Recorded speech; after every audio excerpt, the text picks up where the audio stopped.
ஒரு அம்மா தன் சுயநலத்திற்காக ஒரு ஸ்பிரிட் அட்டாக் ஆச்சு. அந்த வீட்டுக்கார் கொஞ்சம் குடிக்க ஆரம்பிச்சாரு. உடனே வந்து ஆண்டவரே சொல்லி வந்துட்டாங்க. ஜெபம் பண்ண நல்லா ஆயிட்டாரு, நல்லா சூப்பர் ஆயிட்டாரு.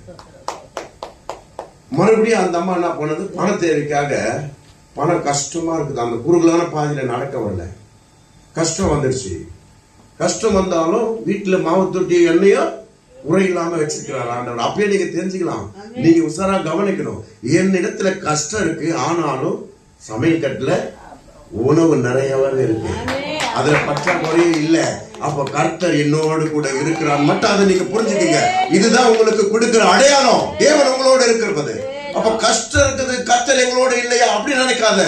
சமையல் கட்ட பாரு, கர்த்தர் உன்னோடு இருக்கிறார். நீ ஒருத்தருக்கு சாப்பாடு போடும்படிதான் அங்க உன்னை ஆசீர்வதித்து வைத்திருக்கிறார். அப்ப எனக்கு இருக்கிற இந்த கஷ்டத்துல கர்த்தர் ஏதோ என்னிடத்துல சொல்ல வருகிறார். இந்த கஷ்டத்துல நான் நடந்து ஆகணும், இந்த கஷ்டத்துல பிரவேசிக்கணும், இதுல ஒரு அற்புதத்தை செய்ய போறார் ஆண்டவர், இதுல என்னை மகிமைப்படுத்த போறாரு, என் தலையை உயர்த்த போறாரு சொல்லி அந்த பாதையில நடக்க கற்றுக்கணும். அந்த அம்மா என்ன பண்ணாங்க, அந்த கஷ்டத்துல உடனே அப்படியே ரிவர்ஸ்ல பின் வாங்கி தகடு வருந்தி வீட்டுல வச்சுக்கினாங்க. ஆசீர்வாதம் வரும், என்ன வரும்? அந்த பாதையில நடக்க அவங்களுக்கு விருப்பம் இல்லை. பாதையில நடக்க எல்லாருக்கும் ஆசீர்வாதம் உண்டு, எல்லாருக்கும் ஆசீர்வாதம் உண்டு, எல்லாருக்கும் தேவை, எல்லாருக்கும் தான் தேவை. ஆனா அது ஆண்டவர் என்ன சொல்றாருன்னா, உனக்கு நிரந்தரமா நான் தர ஆயத்தப்படுத்துகிறேன், உனக்கு நிரந்தரமா கொடுத்துட்டு கூட அதோடு கூட உனக்கு வேதனை கொடுக்காதபடியான காரியங்களை செய்கிறேன். அதுதான் தேவனுடைய ஆசீர்வாதம். சத்துரு கொடுக்கிற ஆசீர்வாதம் எப்படி இருக்கும், வேதனை அதோடு இருக்கும், அது கீழே விழுந்தா எழுந்திருக்க மாட்டாங்க.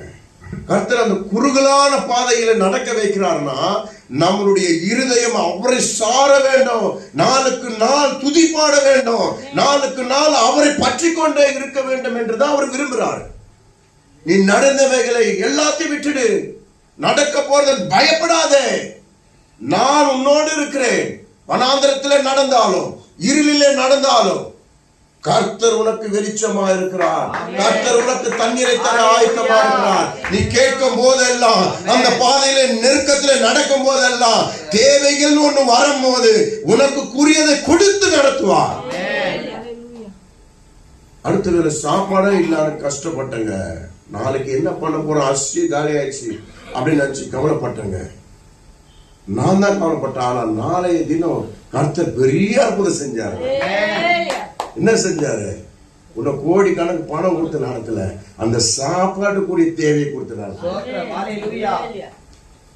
என்ன தேவையோ அந்த அரிசி எவ்வளவு அவ்வளவுதான் கொடுத்து நடத்துவார், அதுக்கு மேல கொடுக்க மாட்டார். அதுக்கு மேல கொடுக்கிற ஒரு நேரம் உண்டு, அதுக்கு மேல கொடுக்கிற ஒரு நேரம் உண்டு. ஆண்டவர் கூறிய பிடிச்சு கொடுக்க மாட்டாரு. உன் கையை கொண்டு, உன் பெறனை கொண்டு, உன் ஆவியை கொண்டு, பரிசுத்த வல்லமையை கொண்டு கர்த்தர் ஆசீர்வாதத்தை கட்டளையிடுவார். அல்லேலூயா, அல்லேலூயா. கர்த்தர் எப்படி கட்டளையிடுவாரு, ஆசீர்வாதத்தை கட்டளையிடுவார். அப்ப அந்த நெருக்கமான பாதையை விட்டு விலகி வந்துடணும்னு நீ யோசிக்காத, இது கர்த்தருடைய வழி. சொல்லுங்களேன், இப்போ நீங்க நெருக்கப்படுகிற இடத்தை நின்று சொல்லுங்க, இது கர்த்தருடைய வழி, இதுல நான் பிரவேசிப்பேன், இதுல எனக்கு அற்புதம் உண்டு, இதுக்கு வல்லமை உண்டு, இதுல அதிசயம் செய்வாரு, என்ன உயர்த்துவாரு. அந்த பாதையை விட்டு வெளியே வந்து யோசிக்காது. அந்த அம்மா தகுடு வரைஞ்சி வச்சுட்டு பணம் வந்துடும், வரைஞ்சி வச்ச உடனே பணம் வரல, அவங்க வீட்டுக்காரர்கிட்ட குடி வந்துச்சு. என்ன வந்துச்சு, விட்டு போனதெல்லாம் வந்துச்சு. 7 வந்துச்சு கூட, குடி வந்துச்சு, சண்டை வந்துச்சு, எரிச்சல் வந்துச்சு, பிரிவினை வருது, கடன் வந்துச்சு, 7 வந்துச்சு உள்ள. முதல் 1 தான் இருந்தது குடி, இப்ப எத்தனை வந்துச்சு, 7 வந்துச்சு. இப்ப அவன் தாங்குவானா, அந்த குடும்பம் தாங்குமா? மறுபடியும் ஓடி அந்த ஞானஸ்தானம். உன் இருதயம் எதை சார்ந்திருக்குது? இந்த பூமியை ஆதாயப்படுத்த எண்ணிக்கொண்டிருக்கிறாய், இந்த பூமியை சார்ந்திருக்கிறது உன் இருதயம். அப்ப கர்த்தரை பற்றி கொள்ளதான் அந்த பாடு நெருக்கம். அதை ஏன் உணராத இருக்கிறீங்க ஜனங்களே? அந்த நெருக்கத்தில் நான் நடந்தாலும் கர்த்தர் என்னோடு கூட இருக்கிறார். இருளிலே இருந்தாலும் கர்த்தர் எனக்கு வெளிச்சமா இருக்கிறார். வேத வசனம் சொல்லலையா உங்களுக்கு? நீங்க வாசிக்கவில்லையா? அந்த வசனத்தின்படி நடக்க ஒப்பு கொடுக்க அந்த பிரவேசிங்க, கர்த்தர் உங்களோடு இருப்பார். அல்லேலூயா. அப்போ என்ன பண்ணணும்? மற்றவர்களுக்காக வாழ்கிறேன், குடும்பத்து நபருக்காக நான் வாழ்கிறேன், அது அல்ல வாழ்க்கை. கர்த்தருக்காக வாழ்கிறேன், கர்த்தருக்காக வாழ்கிறேன். எப்போ வேணா உத்தரவு வரும், எப்போ வேணா செயல்பாடு வரும்.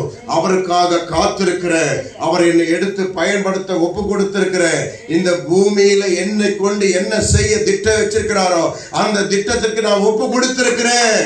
இந்த நெருக்கத்தின் பாதையில அதை மேன்மையை நினைச்சே ஓடணும், அந்த மேன்மை நினைச்சே ஓடணும், அந்த மேன்மையை நினைச்சு ஓட கற்றுக்கொள்ள வேண்டும். சிலரை கையின் பிரயாசத்தினால உயர்த்துவார், சிலரை ஊழியத்தினால் உயர்த்துவார், சிலரை பெரிய காரியங்களை செய்யும்படி, அல்லேலூயா, தேசத்தையே மாற்றி போடும்படி. எந்த அளவுக்கு உங்களுக்கு கொடுக்கப்படுகிறதோ அந்த அளவுக்கு நெருக்கமும் இருக்கும். அந்த அளவுக்கு உங்களை தேவன் வெளியரங்கமான ஒரு பெரிய காரியங்கள் செய்ய விரும்புகிறாரோ அந்த அளவுக்கு நெருக்கமும் இருக்கும், பாடுகளும் இருக்கும். அல்லேலூயா. அதை சந்தோஷமா ஏற்றுக்கொண்டு மனரம்யமாய் வாங்க.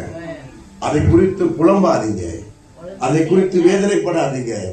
ஏன் எனக்கு ஐயோ இவங்களோ அவங்களோ இந்த பிசாசு அந்த பிசாசு, அது எல்லாத்தையும் உங்க மைண்ட்ல இருந்து டெலீட் பண்ணு.